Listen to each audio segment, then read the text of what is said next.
ডিসেম্বরের সকাল ছিল। 10:30 বাজতে আর মাত্র কয়েক মিনিট বাকি ছিল।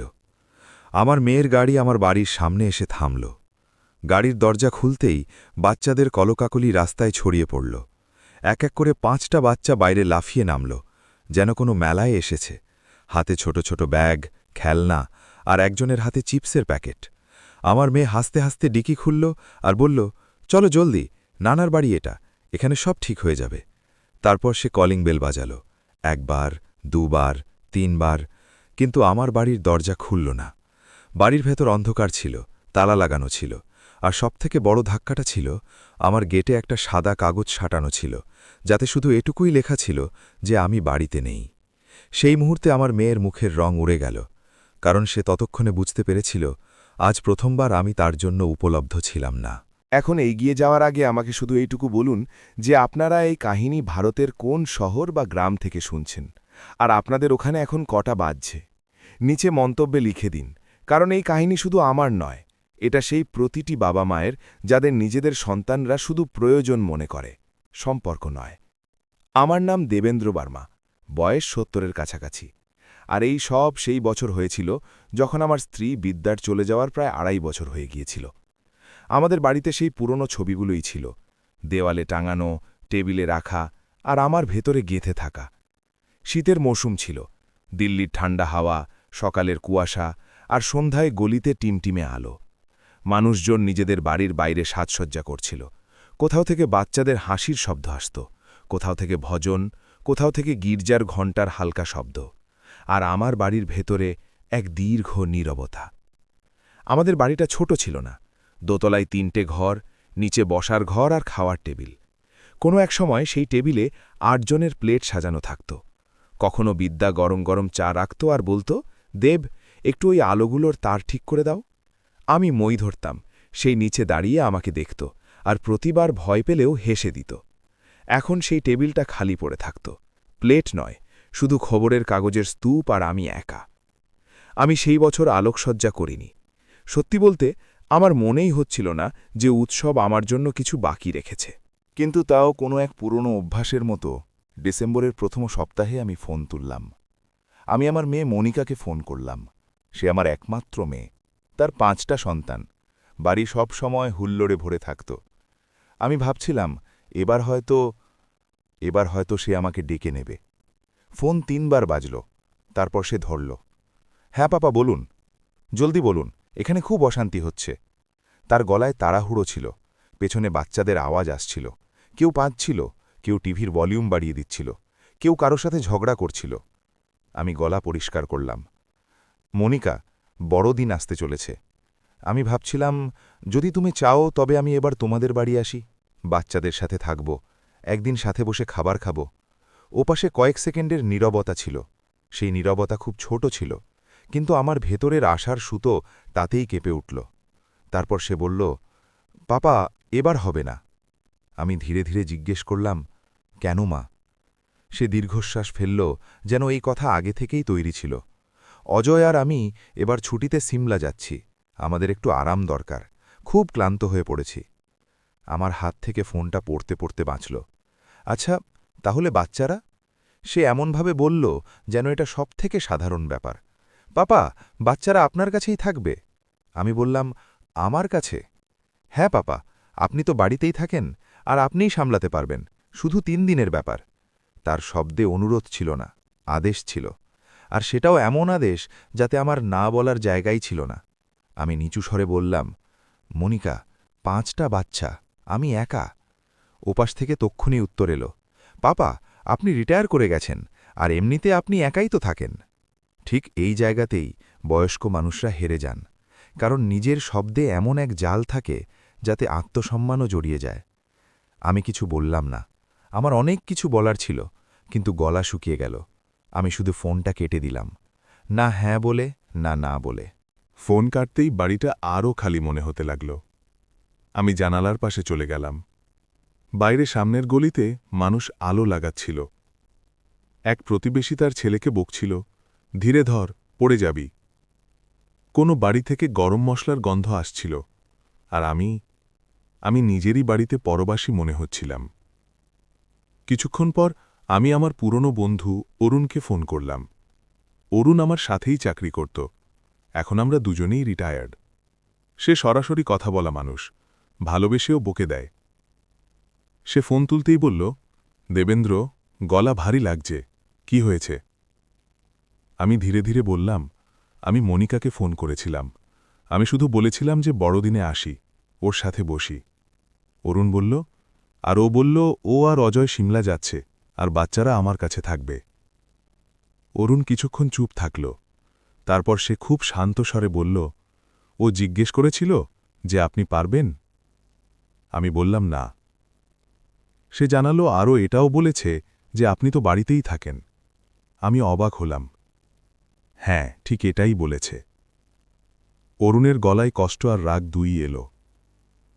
দেবেন্দ্র, এটা সম্মান নয়, এটা ব্যবহার। আমি তক্ষুনি অভ্যাসবশত উত্তর দিলাম, ও ক্লান্ত হয়ে আছে, 5টা বাচ্চা, ওর আরাম দরকার। অরুণ আমার কথা মাঝপথে থামিয়ে দিল। প্রতিবার ওর ক্লান্তি বড় আর আপনার বয়স ছোট? আপনার স্ত্রীকে চলে যাওয়ার 2.5 বছর হল, আপনি কবে কারোর চোখে পড়লেন যে আপনিও মানুষ? আমি চুপ হয়ে গেলাম। অরুণ নিচুস্বরে জিজ্ঞেস করল, দেবেন্দ্র, সত্যি বলুন, শেষবার মনিকা আপনাকে কবে ডেকেছিল? শুধু দেখা করার জন্য, কোনো কাজ ছাড়া, বাচ্চাদের দায়িত্ব দেওয়া ছাড়া? আমি মনে করার চেষ্টা করলাম। মাথায় ছবি ভেসে উঠল। আমি বাচ্চাদের স্কুলে ছাড়ছি, আমি ওদের জন্য ওষুধ আনছি, আমি দোকান থেকে জিনিস তুলছি, আমি ওদের বাড়িতে ভাঙা কল ঠিক করছি। কিন্তু কাজ ছাড়া কোনো দৃশ্য খুঁজে পেলাম না। আমি ধীরে বললাম, মনে পড়ছে না অরুণ। অরুণ একটা দীর্ঘশ্বাস ফেলল। এটাই সমস্যা, আপনি বাবা, চাকর নন। আমি জিজ্ঞেস করলাম, তাহলে আমি কি করব? অরুণ বলল, প্রথম কথা আপনি না বলা শিখুন। দ্বিতীয় কথা, সেই দিন বাড়িতে থাকবেন না। বাড়িতে থাকব না? হ্যাঁ, আপনিও কোথাও যান, যে কোনো এক জায়গায়, যেখানে কেউ আপনাকে কাজ দেবে না। আমার মন ভয় পেল। কিন্তু বাচ্চারা? অরুণ তক্ষুনি বলল, বাচ্চারা ওর। আপনি ওদের ভালোবাসেন, এটা আলাদা ব্যাপার, কিন্তু দায়িত্বের মানে এই নয় যে আপনি নিজেকে শেষ করে দেবেন। ওর কথাগুলো আমার ভেতরে অনেকক্ষণ ধরে প্রতিধ্বনিত হতে লাগল। আমি ফোন রাখলাম, কিন্তু ওর বাক্যটা আমার কানে বাজতে থাকল। আপনি বাবা, চাকর নন। সেই রাতে আমি ঘুমাতে পারলাম না। আমি আলমারি খুললাম, বিদ্যার কিছু পুরনো জামাকাপড়, ওর পছন্দের শাল, আর আমাদের এক অ্যালবামে রাখা ছবি। একটা ছবিতে সে আমার কাঁধে মাথা রেখে বসেছিল, আর পেছনে সমুদ্র ছিল। সেই ছবিটা তখনকার ছিল, যখন আমরা যৌবনে একবার সমুদ্র দেখতে গিয়েছিলাম। বিদ্যা প্রায়ই বলতো, দেব, একদিন আমরা কেরালা চলব, ব্যাকওয়াটার্স দেখব, নৌকায় বসব, শুধু জল আর শান্তি। আমরা কখনো যাইনি, কখনো সময় মেলেনি, কখনো টাকা বাঁচাতে হয়েছে, কখনো মনিকারে পড়াশোনা, কখনো বাড়ির খরচ। আর তারপর অসুস্থতা, হাসপাতাল, আর শেষে সেই শূন্যতা। আমি প্রথমবার অনুভব করলাম যে আমি সব সময় আগামীকালের জন্য বেঁচে থাকলাম, আর এখন আগামীতে বিদ্যা নেই। পরের দিন সকালে আমি চা বানালাম। তারপর আমি আমার পুরনো মোবাইলে একটা নম্বর খুঁজলাম, একটা ট্রাভেল এজেন্সির, যারা প্রবীণ নাগরিকদের জন্য গ্রুপ ট্যুর করাত। আমি শুধু জানার জন্য ফোন করলাম, কিন্তু ফোন করতেই যেন মন সিদ্ধান্ত নিয়ে নিল। সে বলল, জি, কেরালার 4 দিনের প্যাকেজ আছে, কোচি, আলাপ্পুঝা, ব্যাকওয়াটার্স, 23 তারিখে রওনা। আমি জিজ্ঞেস করলাম, কত খরচ? সে অঙ্কটা বলল, আমার জন্য বড় ছিল না, আমি সঞ্চয় করে আসছিলাম। কার জন্য? এই আশায় যে একদিন আমার মেয়ে আমাকে চাইবে। আমি বললাম, ঠিক আছে, আমার নাম লিখে নিন। ফোন রাখতেই আমার হাত কাঁপছিল, ভয়ও ছিল, আর এক অদ্ভুত স্বস্তিও, যেন আমি প্রথমবার নিজের জন্য শ্বাস নিচ্ছি। আমি বাড়িতে কাউকে জানাইনি, কারণ আমি জানতাম, যদি আমি মনিকাকে আগে জানিয়ে দেব, তবে সে কাঁদবে, রাগ করবে, সম্পর্কের দোহাই দেবে, আর আমি গলে যাব। আমি সব সময় গলে যেতাম। পরের কয়েকদিনে মনিকার মেসেজ আসতে থাকল। বাচ্চাদের সময় কি খাবে, কার কিসে অ্যালার্জি আছে, কার ওষুধ কখন দিতে হবে, সেসব কিছু এমনভাবে পাঠালো যেন ব্যাপারটা ঠিক হয়ে গেছে। আমি বেশি উত্তর দিলাম না, শুধু 2-3 বার ঠিক আছে লিখে দিলাম। আর এটাই আমার দুর্বলতা ছিল, আমার নীরবতাকে লোকে হ্যাঁ ভেবে নিত। 15ই ডিসেম্বরের আশেপাশে আমার স্ত্রীর বড় দিদি রাধাজির ফোন এলো। তিনি সরাসরি জিজ্ঞেস করলেন, দেবেন্দ্র, মনিকা বলছে আপনি বাচ্চাদের সামলাবেন। আমি প্রথমবার পরিষ্কার বললাম, না, আমি সামলাব না। রাধাজি এক পল চুপ থাকলেন, তারপর বললেন, আচ্ছা, তাহলে আপনি কি করবেন? আমি ধীরে বললাম, আমি কেরালা যাচ্ছি। ফোনের ওপাশে এক হালকা হাসি এলো। রাধাজি বললেন, বাহ, এটা শুনে বিদ্যা ওপর থেকে হাসছে হবে। দেবেন্দ্র, এবার একটু নিজের জন্যও বাঁচুন। ওনার কথা শুনে আমার ভেতরের কিছু নরম হল। অন্তত কেউ তো ছিল যে আমাকে ভুল বুঝছিল না। তারপর 20 ডিসেম্বর মনিকার মেসেজ এলো, পাপা, 23 তারিখ সকাল ঠিক 11টায় আমরা বাচ্চা ছেড়ে দেব, আপনি বাড়িতে থাকবেন। সেই বাক্যেও আদেশ ছিল। সেই রাতে আমি আয়নার সামনে দাঁড়িয়েছিলাম। মুখটা বুড়ো ছিল, চোখগুলো ক্লান্ত। আমি নিজেকে বললাম, দেবেন্দ্র, যদি আজও তুমি নুয়ে পড়ো, তবে পরের বছরও এটাই হবে। 20 ডিসেম্বরের রাতে আমি আমার ছোট ব্যাগ প্যাক করলাম। গরম কাপড়, ওষুধপত্র, একটা বই আর বিদ্যার একটা ছবি, যা আমি সবসময় পার্সে রাখি। 23 ডিসেম্বরের সকালে আমি 6টায় উঠে পড়লাম। বাইরে ঘন কুয়াশা ছিল, গলিতে কুকুরের হালকা আওয়াজ, দূরে কোথাও দুধওয়ালার সাইকেলের ঘণ্টা। আমি চা বানালাম, তারপর টেবিলে বসে ফোন তুললাম। স্ক্রিনে মনিকার নাম ছিল। কাল রাতের মেসেজের পর সে আর লেখেনি। তার পূর্ণ বিশ্বাস ছিল যে আমি বাড়িতেই আছি। আমার হাতে ফোন ছিল, আঙুল মেসেজ লেখার জন্য ওপরে যাচ্ছিল। মনে এক মুহূর্তের জন্য ভয় এলো, যদি সে ভেঙে পড়ে। তবে পরক্ষণেই আর এক আওয়াজ এলো, আর আমি কতক্ষণ ভাঙতে থাকব? আমি মেসেজ লিখলাম, খুব পরিষ্কার, খুব ছোট, আর খুব দেরিতে। মনিকা, আমি এবার বাচ্চাদের রাখতে পারব না। আমি আজ সকালে ভ্রমণে বেরোচ্ছি। তোমাকে আগে জানানো উচিত ছিল, কিন্তু তুমি আমাকে জিজ্ঞেস করনি। বড় ব্যাপার যে তুমি ঠিক করে নিয়েছিলে। এখন তুমিও নিজের জন্যে ব্যবস্থা করো। পাপা। আমার হাত হাওয়ায় থমকে গেল। পাঠানোর বোতামটা চকচক করছিল। আমি চোখ বন্ধ করলাম, বিদ্যার ছবির দিকে তাকালাম। তারপর আমি পাঠিয়ে দিলাম। মেসেজ যেতেই আমার ফোন কেঁপে উঠল। কল আসছিল, মনিকার কল। আর ঠিক সেই মুহূর্তে আমার দরজার বাইরে গাড়ির ব্রেকের আওয়াজ এলো। যেন কেউ এক্ষুনি আমার বাড়ির সামনে থামল। আমি কল স্ক্রিনের দিকে তাকালাম, আর জানালার দিকেও। আমার শ্বাস আটকে গেল, কারণ আমি জানতাম এখন যা হবে তা শুধু এক বিতর্ক হবে না, ওটা আমার সম্পর্কের পরীক্ষা হবে। ফোনের স্ক্রিনে আমার মেয়ের নাম চকচক করছিল, অনবরত, যেন সে মানতেই রাজি ছিল না যে এবার আমার তরফ থেকে কোনো হ্যাঁ আসার কথা নয়। বাইরে গাড়ির ব্রেকের আওয়াজ আবার এলো। বাচ্চাদের হুল্লোড়, কারুর কান্না, কারুর হাসি, আমার বাড়ির সামনে সেই শব্দ যা কোনোদিন আমার জন্যে খুশি হতো, এখন আমার বুকে পাথর হয়ে বসে গেল। আমি এক গভীর শ্বাস নিলাম, আর কল রিসিভ করলাম। পাপা, এটা কি পাঠালেন আপনি? মনিকার গলায় রাগও ছিল, আর ভয়ও। আপনি মজা করছেন না তো? আমি শান্ত স্বরে বললাম, মজা নয় মনিকা। তো আপনি কোথায়? আপনি বাড়িতে কেন নেই? আমরা গেটে দাঁড়িয়ে আছি, বাচ্চারা ঠান্ডায়। আমি ওর কথা শেষ হতে দিলাম, তারপর ধীরে বললাম, আমি বাড়িতে নেই, আর আমি এবার বাচ্চাদের রাখব না। ওপাশে এক মুহূর্তের নীরবতা ছেয়ে গেল। তারপর সে ফেটে পড়ল, আপনি এটা কিভাবে করতে পারেন? আপনি আগে কেন বলেননি? আপনি শেষ মুহূর্তে এটা করেছেন, পাপা। আমি ওর শব্দে আমার পুরনো ভয় অনুভব করলাম, সেই ভয় যা আমাকে প্রতিবার নুয়ে দিত। কিন্তু এবার আমি আমার গলা কাঁপতে দিলাম না। মনিকা, তুমিও তো শেষ মুহূর্তে আমাকে জানিয়েছিলে। তুমি কখনো জিজ্ঞেসই করনি যে আমি করব কিনা। কিন্তু আপনি আমাদের পাপা, বাচ্চারা আপনার। সে প্রায় চিৎকার করছিল। আমি ধীরে বললাম, আমি তোমার বাবা। এটাই তো কথা। আর বাবার থেকেও আগে আমি মানুষ। অজয় আর আমরা সব প্ল্যান করে নিয়েছিলাম। ওর গলা এখন কাঁদতে লাগল। আমরা খুব ক্লান্ত, আমাদের আরাম দরকার। আমি প্রথমবার সরাসরি জিজ্ঞেস করলাম, আর আমাকে তোমার কখনো মনে হলো যে আমিও ক্লান্ত?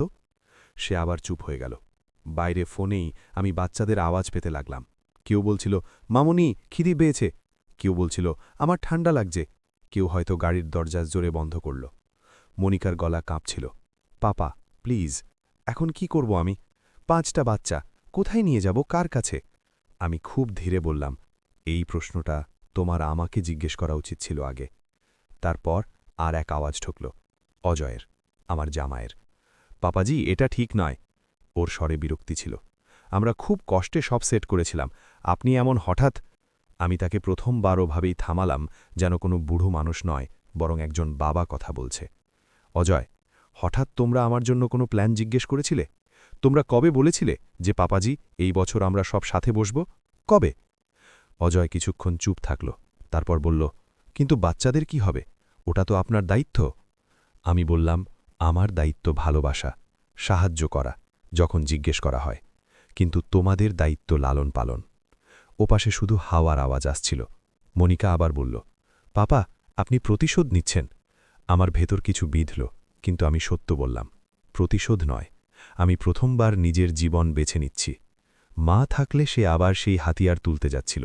আমি তক্ষুনি বললাম, মাকে মাঝখানে এনো না। বিদ্যা যদি থাকত তবে তুমি আমাকে এইভাবে ব্যবহার করতে পারতে না। আর তুমি জানো, ও কখনো কাউকে গিল্ট ফিল করাতো না। মনিকা কাঁদতে লাগল। আপনি আমাদের ছেড়ে দিচ্ছেন বড়দিনে? আমি খুব ধীরে কিন্তু পরিষ্কার বললাম, তুমিও তো আমাদের ছেড়ে দিয়েছিলে মনিকা। 2.5 বছরে কতবার তুমি আমার একাকিত্ব সম্পর্কে জিজ্ঞেস করেছ, কতবার তুমি বলেছ যে পাপা চলে আসো, শুধু একসাথে বসি। সে উত্তর দিতে পারল না। আমি বললাম, আমি ফোন রাখছি, তোনাকে ব্যবস্থা করতে হবে। পাপা! সে চিৎকার করল, পাপা কাটবেন না। আমি ফোন কেটে দিলাম। সেই সময় আমার হাত কাঁপছিল। আমি কোনো পাথর ছিলাম না। আমার বাচ্চাদের কান্না শুনে কষ্ট হয়েছিল, কিন্তু তারপর আমার স্ত্রীর ছবি মনে পড়ল, আর নিজের খালি টেবিলটাও। আমি ব্যাগ শক্ত করে ধরলাম আর এগিয়ে গেলাম। আমি রেলওয়ে স্টেশনের দিকে যাচ্ছিলাম। দিল্লির সকালের কুয়াশা গাঢ় ছিল। লোক মাফলার বেঁধে জোরে জোরে হাঁটছিল। চাওয়ালার আওয়াজ, প্ল্যাটফর্মে অ্যানাউন্সমেন্ট, আর সব দিকে তাড়াহুড়ো, যেন দুনিয়ার কারোর আবেগের সাথে কোনো সম্পর্ক নেই। আমার ট্রেন কিছুক্ষণের মধ্যেই ছিল। আমি সিটে বসে ফোন দেখতে চাইলাম, তারপর থেমে গেলাম। ভয় ছিল যে যদি আমি স্ক্রিন খুলি তবে আমি আবার দুর্বল হয়ে পড়ব, কিন্তু ফোন নিজের থেকেই বাজতে লাগল। রোয়েক্সের সাহায্য করো, কিন্তু নিজের শর্তে। কেমন সাহায্য? মনিকার কাছে এখন কোনো ব্যবস্থা নেই। তুমি ওকে একটা নম্বর পাঠিয়ে দাও, সঠিক, ভরসাযোগ্য, যাতে বাচ্চাদের খেয়াল রাখা যায়। আর তারপর পরিষ্কার বলে দাও যে পরের বার আগে জিজ্ঞেস করতে হবে। আমি কিছুক্ষণ ভাবলাম। আমার ভেতরের কঠোরতা আর আমার ভেতরের করুণা নিজেদের মধ্যে লড়াই করছিল। শেষে আমি তাই হলাম যা আমি ছিলাম, বাবা, কিন্তু এবার বুদ্ধিমান বাবা। আমি বললাম, ঠিক আছে। আমি ফোন কাটলাম আর একটা নম্বর খুঁজলাম। আমার সোসাইটির এক প্রতিবেশী সীমাজি। ওনার ছেলেরা বড় হয়ে গেছে, তিনি বাচ্চাদের সামলে নিতে পারেন, আর প্রয়োজনে তিনি আগেও সাহায্য করেছিলেন। আমি ওনাকে কল করলাম। সীমাজি, নমস্তে, আমি দেবেন্দ্র বলছি। আরে দেবেন্দ্রজি, আপনি ঠিক আছেন? আমি সংক্ষেপে বললাম, আজ মনিকা বাচ্চা নিয়ে আমার বাড়িতে এসছে। আমি বাড়িতে নেই, আপনি কি শুধু 2 ঘন্টার জন্য ওদের সাথে থাকতে পারেন, যতক্ষণ না ও অন্য কোনো ব্যবস্থা করে? সীমাজি তক্ষুনি বললেন, আরে হ্যাঁ, বাচ্চাদের ঠান্ডায় থাকতে দেব না, আমি এক্ষুনি গেটে আসছি। আমি স্বস্তির নিঃশ্বাস নিলাম, অন্তত বাচ্চারা ঠান্ডায় থাকবে না। আমি মনিকাকে একটা মেসেজ পাঠালাম, আমি সীমাজিকে ডেকে দিয়েছি, তিনি বাচ্চাদের সাথে বসবেন। তুমি এখন ওদের নিয়ে কোথাও গরম জায়গায় যাও, আর মনে রেখো, এটা সাহায্য, আমার দায়িত্ব নয়, পরের বার আগে জিজ্ঞেস করবে। আমি মেসেজ পাঠিয়ে ফোন পকেটে ঢুকালাম, আর সেই মুহূর্তে আমি আরও এক সিদ্ধান্ত নিলাম। আমি ফোন বন্ধ করব না, আমি শুধু এবার নিজের মনের মতো চলব, ভয় পেয়ে নয়। ট্রেন এলো, আমি ভেতরে বসলাম। আমার সিট জানালার পাশে ছিল। যেই ট্রেন চলল, দিল্লির আবছা শহর পেছনে ছুটতে লাগল। কিন্তু আমার ফোন আবার বাজল। Video call, Monika. আমি এক মুহূর্ত ভাবলাম, তারপর কল রিসিভ করলাম। স্ক্রিনে আমার মেয়ের মুখ ছিল, চুল এলোমেলো, চোখ লাল, আর তার পেছনে সেই দৃশ্য। বাচ্চাদের হুল্লোড়, খেলনা, কারোর কান্না। সে কোনো ক্যাফে বা ধাবার মতো জায়গায় ছিল। হয়তো সে বাচ্চাদের কোথাও বসিয়ে দিয়েছিল। পাপা! ওর গলা ভেঙে আসছিল। আপনি এমন কেন করলেন? আমি শান্ত স্বরে বললাম, কারণ তুমি আমাকে বাবা মনে করনি মনিকা। তুমি আমাকে শুধু সুবিধে মনে করেছ। এটা ভুল। সে বলল, কিন্তু ও শব্দ দুর্বল ছিল। আমি বললাম, তাহলে বলো, তুমি আমাকে তোমার বাড়িতে খাওয়ার জন্য কেন ডাকনি? শুধু একদিন, শুধু সাথে বসার জন্য? সে কিছু বলল না। পেছনে একটা বাচ্চা চিৎকার করল, মামনি, আমার খিদে পেয়েছে। মনিকা তাকে চুপ করানোর চেষ্টা করল, তারপর স্ক্রিনের দিকে তাকিয়ে থাকল। আমি ধীরে বললাম, দেখো, আমার বাচ্চাদের ওপর রাগ নেই, আমার তোমার ওপরও ঘৃণা নেই। আমি শুধু চাই যে তুমি বোঝো, আমারও জীবন আছে, আমারও মন আছে, আর আমিও ক্লান্ত হই। মনিকা কাঁদতে লাগল। আমার মনে হয়েছিল, আপনি খুশি হন বাচ্চাদের সাথে।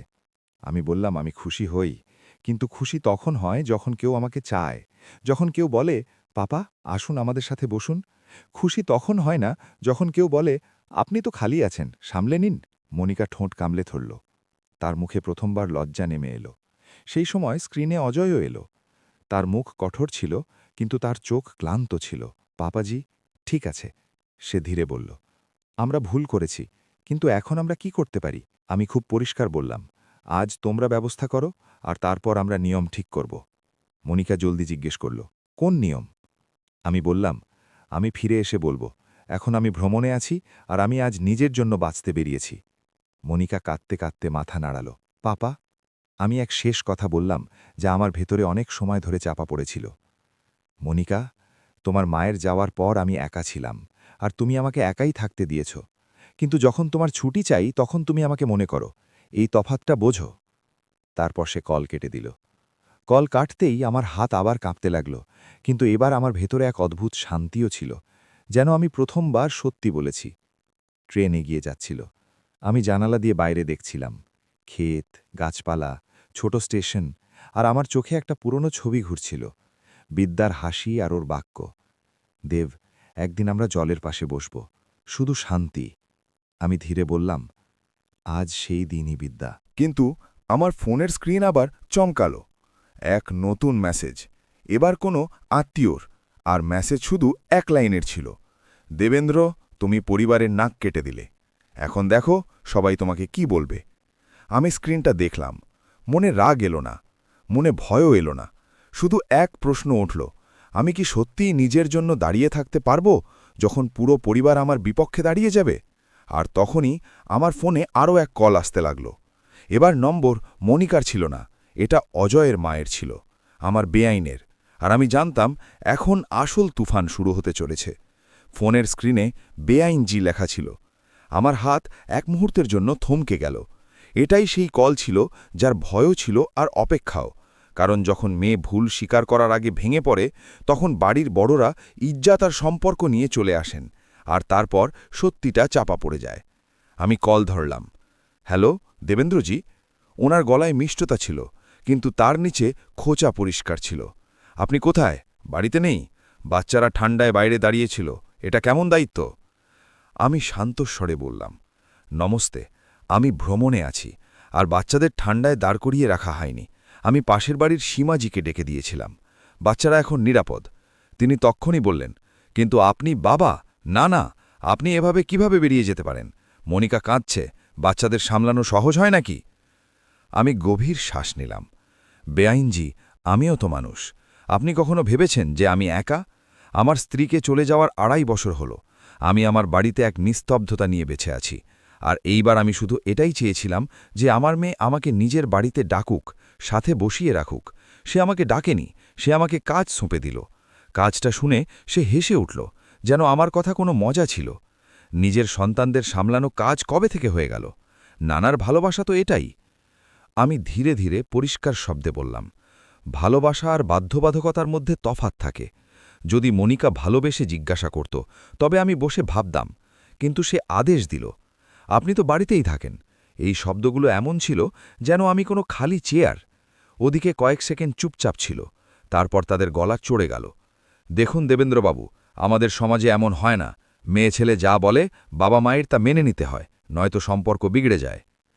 আমি বললাম, সম্পর্ক তখনও বিগড়ে যায় যখন তা একতরফা হয়ে যায়। আপনার পরিবারের ইজ্জতের খেয়াল নেই? তাদের কণ্ঠস্বর আরও কঠোর হয়ে গেল। আমি খুব শান্ত হয়ে জবাব দিলাম, ইজ্জত তখনই থাকে যখন কারো সীমানার মান রাখা হয়। আমি নিজের ইজ্জত বাঁচাচ্ছি সম্বন্ধে গিন্নি। তিনি কিছু বলতে চেয়েছিলেন, কিন্তু আমি আগে বলে উঠলাম, আর একটা কথা, আমার ইজ্জত আমার মেয়ের কারণে নয়, আমার ইজ্জত আমার নিজস্ব, যেমন মনিকার নিজের আছে। তিনি রাগের মাথায় বললেন, ঠিক আছে, তবে আপনিই সামলান আগামীর হাল, বাচ্চারা আপনাকে মনে করছে। আমি শুধু এটুকুই বললাম, আমি ওদের ভালোবাসি, কিন্তু আমি নিজেকে ব্যবহৃত হতে দেব না। এবং আমি কল কেটে দিলাম। কল কাটতেই আমার পেটে হালকা মোচড় দিয়ে উঠল। আমি জানতাম এবার পরিবারের তরফ থেকে বার্তার বৃষ্টি হবে, আর সেটাই হল। ফোনে একের পর এক মেসেজ আসতে লাগল। কেউ লিখছিল, বয়স্ক হয়েও জেদ করছেন। কেউ লিখছিল, মনিকার অবস্থা খুব খারাপ। কেউ লিখছিল, লোকে কি বলবে। আর সবথেকে বিষাক্ত মেসেজটি ছিল, যে মেয়েকে মানুষ করে বড় করলেন তাকেই এভাবে ছেড়ে দিলেন। আমি স্ক্রিনের দিকে তাকালাম। আমার ভেতরে কোনো রাগ জাগল না, শুধু একরাশ ক্লান্তি এলো, যেন আমি বছরের পর বছর ধরে একটা কথাই বোঝানোর চেষ্টা করছি, কিন্তু কেউ শুনছে না। ট্রেন এগিয়ে যেতে থাকল। দিল্লির কুয়াশা পিছনে পড়ে রইল। রাস্তায় রোদ উঠল। ক্ষেত, ছোট স্টেশন, চাওয়ালার হাঁক আর লোকেদের কথা সব চলতে থাকল, আর আমি সিটে বসে নিজের ভেতরে শোরগোল শুনতে থাকলাম। রাতে যখন ট্রেন একটা বড় স্টেশনে থামল, আমি প্রথমবারের মতো মনিকাকে নিজে কল করলাম না, কিন্তু সীমা দেবীকে মেসেজ করলাম, বাচ্চারা ঠিক আছে? তিনি লিখলেন, হ্যাঁ দেবেন্দ্রবাবু, সব ঠিক আছে। মনিকা বাচ্চাদের নিয়ে নিজের বাড়িতে চলে গিয়েছিল। ও খুব ঘাবড়ে গিয়েছিল, কিন্তু এখন সামলে নিচ্ছে। আমি স্বস্তির নিঃশ্বাস ফেললাম। অন্তত বাচ্চারা সুরক্ষিত ছিল। পরের দিন সকালে আমি কেরালা পৌঁছলাম। হাওয়ায় নুন আর মাটির মেশানো সুবাস ছিল। আকাশ পরিষ্কার ছিল। জলের কাছে দাঁড়িয়ে মনে হল যেন শ্বাস একদম ভেতর পর্যন্ত নামছে। আমার সাথে ভ্রমণ দলের কিছু বয়স্ক লোক ছিলেন। কেউ নিজের স্বামী চলে যাওয়ার পর একা, কেউ বাচ্চাদের থেকে দূরে, কেউ বা স্রেফ নিজের জন্য প্রথমবার ঘর থেকে বেরিয়েছেন। আমরা সবাই আলাদা ছিলাম, কিন্তু এক যন্ত্রণায় এক রকম।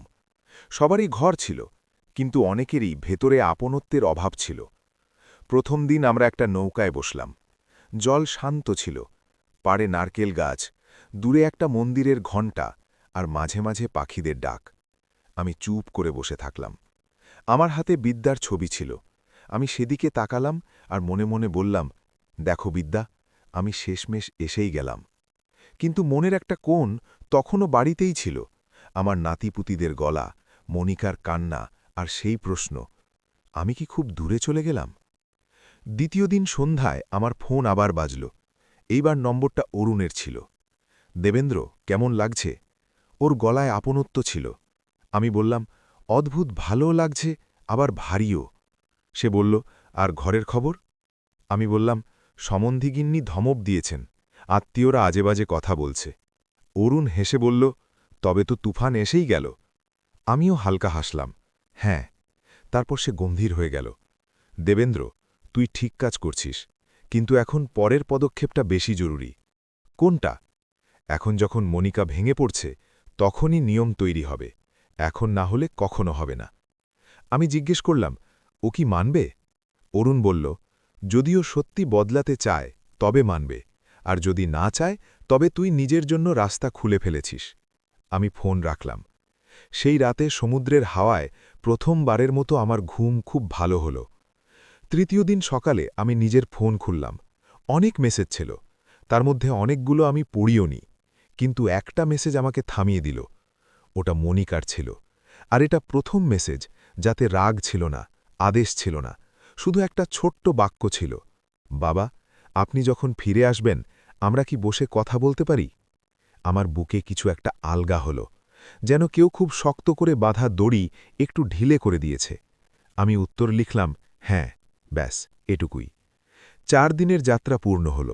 ফেরার সময় ট্রেনের জানলা দিয়ে আমি বাইরে দেখছিলাম। কোথাও বৃষ্টির ফোঁটা, কোথাও রোদ, কোথাও খেতে কাজ করা মানুষ, আর আমার মনে হচ্ছিল জীবন কোথাও থেমে নেই। থেমেছিল তো আমার মন, যেটা 2.5 বছর ধরে এক জায়গায় আটকে ছিল। দিল্লি ফিরে যখন আমি বাড়িতে পৌঁছলাম, তখন রাত হয়ে গিয়েছিল। আমি দরজা খুললাম, ভেতরে সেই পুরনো নিস্তব্ধতা ছিল। কিন্তু এইবার সেই নিস্তব্ধতা আমাকে ডরাতে এলো না। আমি চা বানালাম, বসে বিদ্যার ছবি দেখলাম, আর শুধু এটুকুই বললাম, আমি ফিরে এসেছি, কিন্তু আমি সেই পুরনো দেবেন্দ্র নই। পরের দিন সকালে দরজায় কলিং বেল বাজল। আমি দরজা খুললাম, তো সামনে মনিকা দাঁড়িয়েছিল। ওর মুখে ক্লান্তি ছিল, কিন্তু এইবার ওর চোখে একটা নতুন জিনিস ছিল, দ্বিধা এবং অনুশোচনা। ওর পিছনে বাচ্চারা ছিল না। এটা দেখে আমি আরও অবাক হলাম, কারণ প্রথমবারের মতো ও একা এসেছিল, স্রেফ দেখা করতে। ও ধীর গলায় বলল, বাবা, ভেতরে আসতে পারি? আমি মাথা নাড়ালাম, এসো। ও ভেতরে এলো, বাড়িটাকে দেখল, যেন প্রথমবারও অনুভব করল যে এই বাড়িটা কতটা খালি। ও বসার ঘরে বসতে বসতে বলল, এখানে খুব নিস্তব্ধতা। আমি কোনো জবাব দিলাম না। আমি চাইছিলাম ও নিজেই সেটা অনুভব করুক। কিছু সেকেন্ড পরও বলল, বাবা, আমি ক্ষমা চাইতে এসেছি। ওর গলা ভেঙে আসছিল।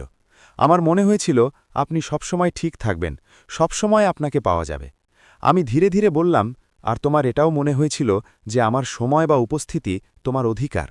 ও মাথা নিচু করে বলল, হ্যাঁ হয়তো। ও একটা লম্বা শ্বাস নিল। বাবা, সেদিন যখন আপনি ছিলেন না, আমি প্রথমবার বুঝতে পারলাম যে আমি কতটা নির্ভরশীল হয়ে গেছি আর কতটা স্বার্থপর। আমি ওর দিকে তাকালাম। তুমি আসল কথা তখন বুঝতে পারলে যখন তোমার নিজের অসুবিধে হলো। ও লজ্জায় বলল, হ্যাঁ। তারপরও ধীরে ধীরে বলতে লাগল।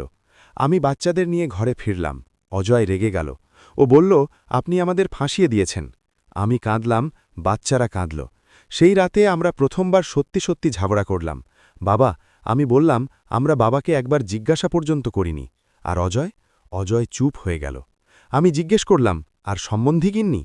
মনিকা ধীরে থেকে বলল, উনি রেগে আছেন, কিন্তু বাবা, আমি ওনাকেও বলেছি যে আপনি ভুল করেননি।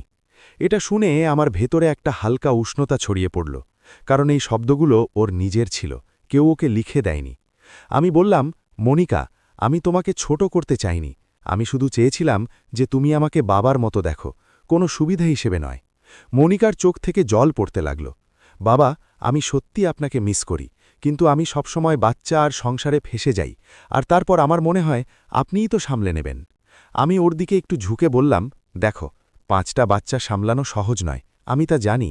আমি তোমাকে একা ছাড়িনি। আমি সীমা দেবীকে ডেকেছিলাম যাতে বাচ্চারা সুরক্ষিত থাকে, কিন্তু আমারও একটা সীমা আছে। মনিকা দ্রুত মাথা নাড়াল। আছে, আর আমি এখন তা বুঝি। আমি বললাম, তবে এবার নিয়ম শোনো। ও সোজা হয়ে বসল, যেন কোনো বড় সিদ্ধান্ত শুনতে চলেছে। আমি একে একে বললাম, খুব পরিষ্কার, খুব সহজ। প্রথমত, তুমি জিজ্ঞাসা করবে, জানাবে না। দ্বিতীয়ত, যদি আমি না বলি তবে তা নাই হবে। তার উপর কান্না, রাগ বা তোমার মায়ের নাম কিচ্ছু চলবে না। তৃতীয়ত, যদি বাচ্চাদের রাখতে হয় তবে আগে থেকে ঠিক হবে, শেষ মুহূর্তে নয়। চতুর্থত, তুমি আমাকে ডাকবে শুধু কাজের জন্য নয়, চা খাবার জন্য, খাবারের জন্য, কথা বলার জন্য। পঞ্চমত, আমিও তোমাদের বাড়ি যাব, কিন্তু নানা হয়ে, চাকর হয়ে নয়। মনিকা কাঁদতে কাঁদতেও হাসল। ঠিক আছে বাবা, আমি মানছি। আমি জিজ্ঞেস করলাম, আর অজয়? ও বলল, ও মানবে। আমি ওকে পরিষ্কার বলেছি, বাবা আমার বাবা, কোনো ব্যবস্থা করতে হলে আমরা করব। কিছুক্ষণ পর ও উঠল, আমার কাছে এলো, আর প্রথমবারের মতো অনেক দিন পর ও আমাকে ওভাবেই জড়িয়ে ধরল, যেমন একটা মেয়ে তার বাবাকে জড়িয়ে ধরে। কোনো কাজের বদলে নয়, স্রেফ সম্পর্কের জন্য। ও আমার কানের কাছে বলল, আমাকে ক্ষমা করে দিন বাবা। আমি ধীরে থেকে বললাম, আমি ক্ষমা করে দেব, কিন্তু বদল দেখতে চাই। ও তক্ষুনি বলল, আপনি দেখবেন। তারপরও থামল আর বলল, বাবা, রবিবারে আমাদের বাড়ি ডিনার, শুধু ডিনার। বাচ্চাদের আমি সামলাবো, আপনি শুধু বসবেন। আমি ওর চোখে তাকালাম। সত্যি? ও বলল, সত্যি। রবিবার এলো। আমি ওদের বাড়ি গেলাম। দরজা খুলতেই বাচ্চারা দৌড়ে এলো। একজন আমার হাত ধরল, অন্যজন আমার পা জড়িয়ে ধরে বলল, আপনি কোথায় গিয়েছিলেন? আমি নিচু হয়ে বললাম, আমি জল দেখতে গিয়েছিলাম। কখনো কখনো বড়দেরও একটু আরাম করতে হয় বাবা। একটা বাচ্চা মেয়ে গম্ভীর হয়ে বলল, তবে আপনি আমাদের ছেড়ে আর যাবেন না? ওর গলায় সারল্য ছিল। আমি ওর মাথায় হাত রাখলাম। আমি তোমাদের ছেড়ে যাইনি, আমি শুধু নিজের জন্যেও একটু বাঁচতে গিয়েছিলাম। রান্নাঘরে মনিকা ছিল। এইবারও একা ছিল না, অজয়ও ছিল, আরও সত্যি সত্যি সাহায্য করছিল। বাচ্চাদের প্লেট দিচ্ছিল, জল ভরছিল। আমি দেখলাম তো আমার বিশ্বাস হলো না যে বদল শুরু হয়ে গেছে। খাবারের টেবিলে আমি বসলাম। কেউ আমার হাতে ঝাড়ু ধরিয়ে দিচ্ছিল না, কেউ বলছিল না, বাবা এটা করে দিন। শুধু গল্প হচ্ছিল, স্কুল, বইপত্র, আবহাওয়া, পুরনো কিচ্ছা। খাবার শেষ হওয়ার পর মনিকা আমার কাছে এলো। ওর চোখ ভেজা ছিল, কিন্তু মুখ শান্ত। বাবা, আজ প্রথমবার আমার মনে হলো যে আপনি আমাদের বাড়িতে মেহমান নন, আমাদের বাবা, আর আমি আপনাকে হারাতে চাই না। আমি ধীরে থেকে বললাম, তবে আমাকে কাজের মতো দেখো না, আমাকে নিজের মানুষের মতো দেখো। ও মাথা নাড়াল, হ্যাঁ। সেই রাতে যখন আমি নিজের ঘরে ফিরলাম, আমি বিদ্যার ছবির সামনে বসে বললাম, দেখো বিদ্যা, আমরা কোনো দেওয়াল তুলিনি, আমরা সেতু বানিয়েছি। আমি বুঝে নিয়েছিলাম সীমানা কোনো দেওয়াল হয় না। সীমানা হলো সেই নিয়ম যার মাধ্যমে সম্পর্ক শ্বাস নেয়। সীমানা ছাড়া সম্পর্ক বোঝা হয়ে যায়, আর যখন বোঝা হয়ে যায় তখন ভালোবাসাও ক্লান্ত হয়ে পড়ে। আপনি যদি এই কাহিনীটি শুনছেন আর আপনার সাথেও এমন হয়, আপনাকে লোকে ভালোবাসে না, শুধু সাহায্য নেয়, তবে মনে রাখবেন, না বলা কোনো অপরাধ নয়, না বলা হলো আত্মসম্মান। আপনার উপস্থিতির দাম আছে, আপনার সময় মূল্যবান, আর আপনার হৃদয়েরও অধিকার আছে যে সে সম্মান পাক। যদি এই কাহিনীটি আপনার হৃদয় ছুঁয়ে যায়, তবে নিচে জানান আপনি কোথা থেকে শুনছেন, আর আপনার জীবনেও কি কখনো কেউ আপনাকে শুধু ব্যবহার করেছে। নিজের কথা লিখুন, আর এই ধরনের মনের সাথে যুক্ত গল্পের জন্য চ্যানেলটিকে সাবস্ক্রাইব করে নিন। আপনি একা নন। অংশুমানের হুমকি আমার কানে জ্বলছিল। আমি প্রমাণ করে দেব যে আপনি মেন্টালি ফিট নন। ও এই কথাটা এত সহজে বলে গেল যেন ও কয়েক মাস ধরে এই বাক্যটারই প্রস্তুতি নিচ্ছিল, যেন আমার বিরুদ্ধে মামলা নয়, স্ক্রিপ্ট লেখা হয়ে গেছে। আমার কাঁধে ওর আঙুলগুলো তখনও দেবেছিল। কষ্ট হচ্ছিল, কিন্তু সেই কষ্টের থেকে বড় ছিল সেই অপমান, আমার নিজের ছেলেরই আমাকে অযোগ্য প্রমাণ করার পরিকল্পনা। আমি একটা লম্বা শ্বাস নিলাম, তারপর অত্যন্ত শান্ত গলায় বললাম, তোমার মনে হয় আমি একা, সেই জন্য তুমি যা খুশি বলে দেবে? আমি নিজের হাত দিয়ে ওর হাত সরালাম না, আমি শুধু নিজের চিবুক উপরে তুললাম। আজ 23 জন লোক এখানে বসে আছে অংশু, আজ তোমার কাহিনী চলবে না। রেখা তক্ষুনি আমার হাত ধরে নিল, যেন ও আমার শরীরকে নয়, আমার সাহসকে সাহারা দিচ্ছে। মায়াপিসি কাঁদছিলেন, কিন্তু ওনার চোখে এখন দুর্বলতা ছিল না, এখন ভয় ছিল আর রাগও। কেউ ধীর গলায় বলল, পুলিশ ডাকা উচিত। তারা তক্ষুনি চিৎকার করে বলল, কোনো পুলিশ আসবে না, এটা আমাদের বাড়ি। ওই আমাদের শব্দটাও এমনভাবে বলল যেন আমার 42 বছর ওই বাড়িতে কখনো ছিলই না।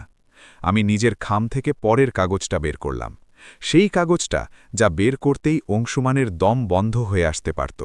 এই যে, আমি বললাম, ডাক্তারের রিপোর্ট নয়, প্রতিবেশীদের কথা নয়, এই যে আসল বিপদ।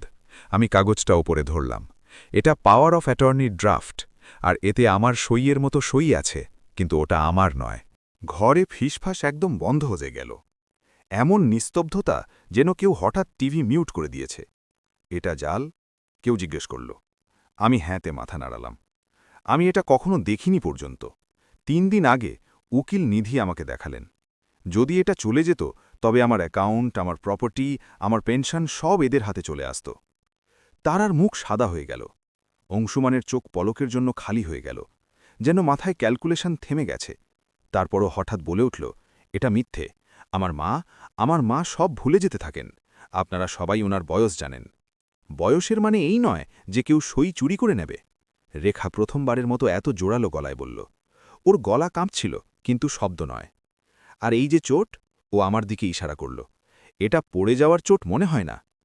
তারা ঝাঁপিয়ে পড়ল কাগজটা কেড়ে নেওয়ার জন্য। রেখা ওর হাত আবার ধরল আর পিছনে ধাক্কা দিল। ওই ঝটকায় তারার মুখোশ খুলে গেল।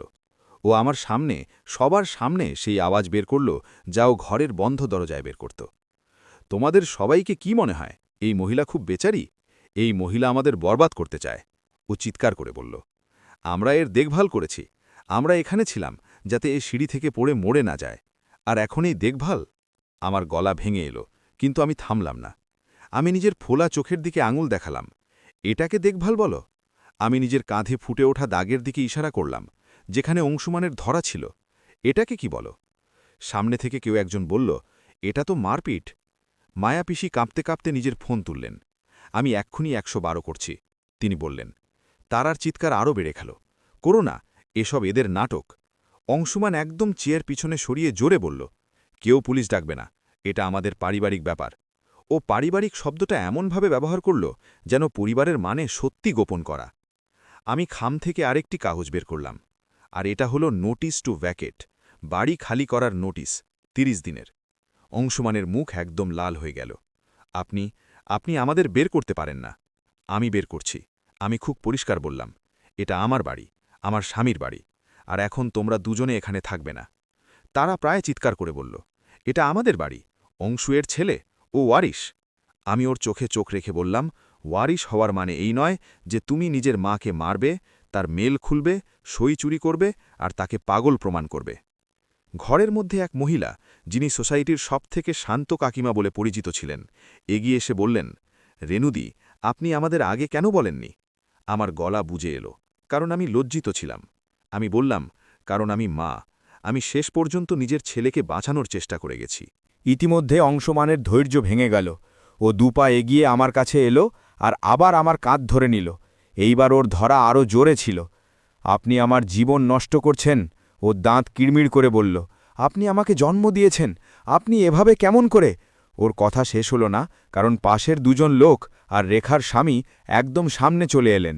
তারা অংশুমানকে পিছনে টেনে নিলেন। অংশুমান ঝটকা মারছিল, যেন কেউ ওর ভেতরের আসল জানোয়ারটাকে খুলে দিয়েছে। তারা পিছনে হটে দেওয়ালের সাথে জেগে গেল, কিন্তু ওর জিভ এখনও বিষ উগড়ে যাচ্ছিল। দেখো, দেখো, এই লোকগুলো কি করছে? এরা সবাই মিলে আমাদের ফাঁসিয়ে দিচ্ছে। তখনই দরজায় বেল বাজল। কেউ না কেউ আগেই কল করে দিয়েছিল। ভারী জুতোর শব্দ শোনা গেল। দরজা খুলল, দুজন পুলিশ ভেতরে এলেন। তারা ঘরের হাল দেখলেন। কাগজ ঝরানো, লোক দাঁড়িয়ে আছে। আমার চোখ ফোলা। অংশুমানকে ধরে রাখা 3টে লোক, তারা কোনায় দাঁড়িয়ে চিৎকার করছে। এক পুলিশকর্মী শক্ত গলায় জিজ্ঞেস করলেন, এখানে কি হচ্ছে? রেখা বিন্দুমাত্র না থেমে বলল, বয়স্ক মহিলার সাথে হিংসা আর আর্থিক শোষণ। আমাদের কাছে সাক্ষী আছে আর কাগজ আছে। আমি কাঁপতে কাঁপতে খামটা তুলে পুলিশকে দেখালাম। এই বাড়ি আমার, আমি বললাম, আর এই লোকেরা আমাকে এখানে বেকার, পাগল আর দুর্বল প্রমাণ করে আমার সম্পত্তি নিতে চায়। পুলিশ অফিসার আমার চোট দেখলেন, তারপর আমার কাঁধের দাগ। এটা এখনই পাওয়া চোট মনে হচ্ছে, তিনি বললেন। অংশুমান তক্ষুনি বলার চেষ্টা করল, স্যার, আমার মা। চুপ! দ্বিতীয় পুলিশকর্মী হাত তুলে থামিয়ে দিলেন। আগে আমরা বয়ান নেব। পরের 1 ঘণ্টায় সব কিছু ঝাপসা হয়ে গেল। পুলিশ আমার ফটো নিল, চোটের ছবি নিল, লোকেদের বয়ান নিল। মায়াপিসি কাঁদতে কাঁদতে বললেন যে তিনি অংশুমানকে কিভাবে আমার দিকে এগোতে দেখেছিলেন। এক প্রতিবেশী বলল যে সে আগেও অনেক রাতে চিৎকার শুনেছিল। রেখা মেডিকেল ভাষায় বোঝাল যে এই চোটগুলো পড়ে যাওয়ার মতো নয়। আর তখনই দরজায় নিধি মেহরা চলে এলেন। কেউ ওনাকে কল করে দিয়েছিল। তিনি ভেতরে আসতেই একদম নিয়ন্ত্রণে থাকলেন, যেন এই রাতটার জন্য তিনি তৈরি ছিলেন।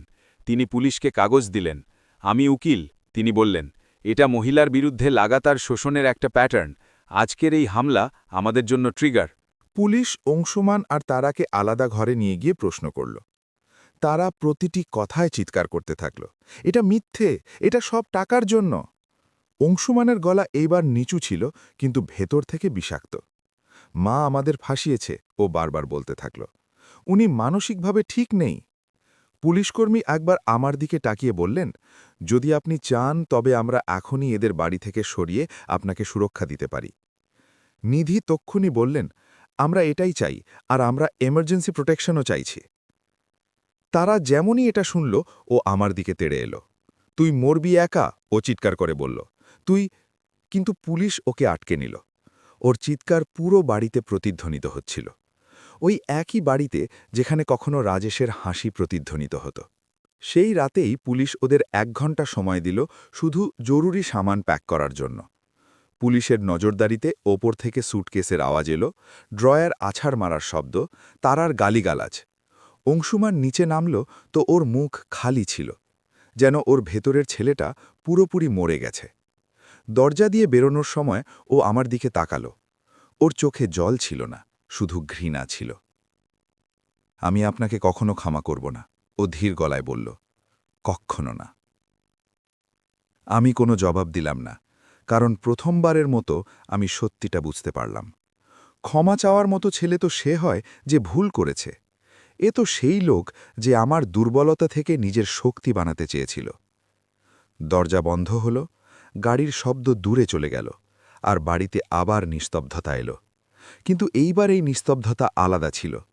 এই নিস্তব্ধতা হারের ছিল না। এই নিস্তব্ধতা খালি জায়গার ছিল, যেখানে এখন আর ভয় ছিল না। অতিথিরা ধীরে ধীরে চলে গেলেন।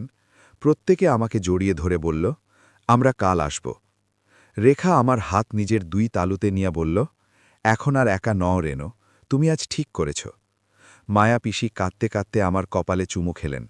আমাকে ক্ষমা করিস, তিনি বললেন, আমি আগে বুঝতে পারিনি। আমি রাতে নিজের ঘরে গেলাম। সেখানে নতুন চেয়ার আর নতুন পর্দা ছিল না, ওসব তারা যাওয়ার সময় খুলে নিয়ে গেছে। কিন্তু রাজেশের পুরনো চেয়ারটা তখনও সেখানে ছিল না।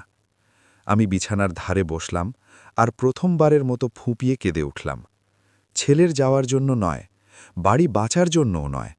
আমি কাঁদলাম সেই ভ্রম ভাঙার জন্য, যা আমি বছরের পর বছর আমার ছেলে এমন হতে পারে না বলে পুষে রেখেছিলাম। 6 মাস পর এক সকালে আমি কিচেনে চা বানাচ্ছিলাম। রোদ জানলা দিয়ে ভেতরে আসছিল। বাড়িটা আবার নিজের মনে হচ্ছিল। দেওয়ালে আমি পুরনো ছবিগুলো আবার লাগিয়েছিলাম, আমি পর্দা পাল্টেছিলাম, আর সবথেকে বড় কথা, আমি নিজেকে ফিরে পেয়েছিলাম। রাজেশের চেয়ারটাও ফিরে এসেছিল। আমি ওটা একটা পুরনো সেকেন্ড হ্যান্ড দোকান থেকে খুঁজে এনেছিলাম। আমি সেটার জন্য বেশি দাম দিয়েছিলাম, কারণ ওই চেয়ারটা স্রেফ কাঠ আর চামড়ার জিনিস ছিল না, ওটা আমার জীবনের একটা টুকরো ছিল। সেই সকালে মায়াপিসি নিজের হাতে টিফিন নিয়ে এলেন। রেখা সপ্তাহে একদিন এসে আমার বিপি চেক করে যেত। সোসাইটির 2 মহিলা এখন বিকেলে আমার সাথে একটু হাঁটাহাঁটি করেন। আমি একা ছিলাম না, আমি কখনো একা ছিলামই না, আমাকে একা বানানো হয়েছিল। মামলা এখনো চলছে। নিধি বলেছিলেন সত্যি দেরি করে হলেও আসে অবশ্যই। কখনো কখনো রাতে আমার অংশুমানের গলা মনে পড়ত, আমি কখনো ক্ষমা করব না। তখন আমি একদম শান্তিতে নিজেকে বলতাম, ক্ষমা করা আমার কাজ, কিন্তু নিজেকে বাঁচানো আমারই কাজ। আর যদি কোনো মা আজ এটা বুঝে যান যে ভালোবাসা আর সহ্য করা দুটো আলাদা কথা, তবে হয়তো তিনিও সময় থাকতে উঠে দাঁড়াবেন। যদি এই কাহিনীটি আপনার হৃদয় ছুঁয়ে থাকে বা আপনার রাগ লেগে থাকে, তবে কমেন্টে শুধু একটি শব্দ লিখুন, হিম্মত, এবং আপনার শহরের নামও লিখে দিন যে আপনি কোথা থেকে শুনছেন। ভিডিও ভালো লাগলে চ্যানেলটিকে সাবস্ক্রাইব করে দিন, কারণ এমন কাহিনী শুধু বদলা নেওয়া শেখায় না, এটা শেখায় যে সম্মান চাইতে হয় না, হক দিয়ে কেড়ে নিতে হয়। আশা করি এই কাহিনীটি আপনার ভালো লেগেছে। আপনি কি কখনো এমন পরিস্থিতির সম্মুখীন হয়েছেন? আমাদের জানান। ধন্যবাদ।